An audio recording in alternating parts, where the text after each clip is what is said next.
జిల్లాలలో పౌర సరఫరాల శాఖ సేవలందించేందుకు సిద్ధంగా ఉన్నట్లు మంత్రి నాదెండ్ల మనోహర్ స్పష్టం చేశారు.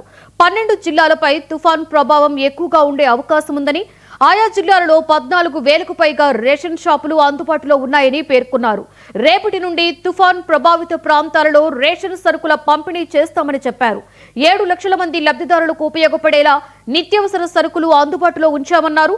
అలాగే విద్యుత్ అంతరాయం ఉన్న చోట జనరేటర్లు, డీజిల్ నిల్వలు సిద్ధం చేసినట్లుగా మంత్రి నాదెండ్ల వివరించారు.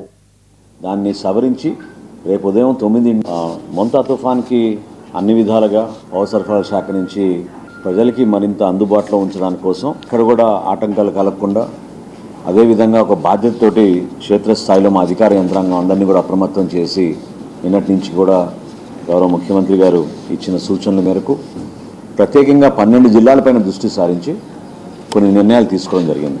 సో మీ అందరికీ తెలుసు, ప్రతి నెల 1వ తారీఖు నుంచి రాష్ట్రంలో ఉన్న కార్డుదారులందరికీ కూడా మేము పౌర సరఫరాల శాఖ నుంచి రేషన్ అందిస్తూ ఉంటాం.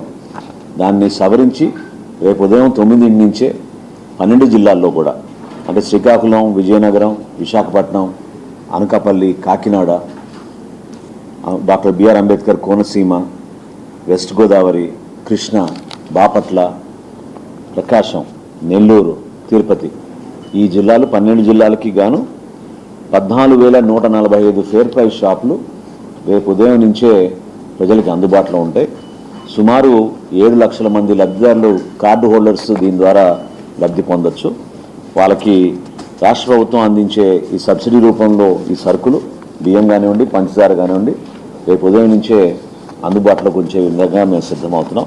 ఇది కాకుండా పరిస్థితులు మరింత ఇబ్బందికరమైన వాతావరణంలో మార్పులు వచ్చిన సమాచారం మేరకు ఖచ్చితంగా రిలీఫ్ మెజర్స్ కూడా గౌరవ ముఖ్యమంత్రి గారు అనౌన్స్ చేసిన తర్వాత పౌర సరఫరాల శాఖ నుంచి ప్రతి కుటుంబాన్ని ఆదుకోవడానికి అన్ని విధాలుగా సిద్ధంగా ఉన్నాం.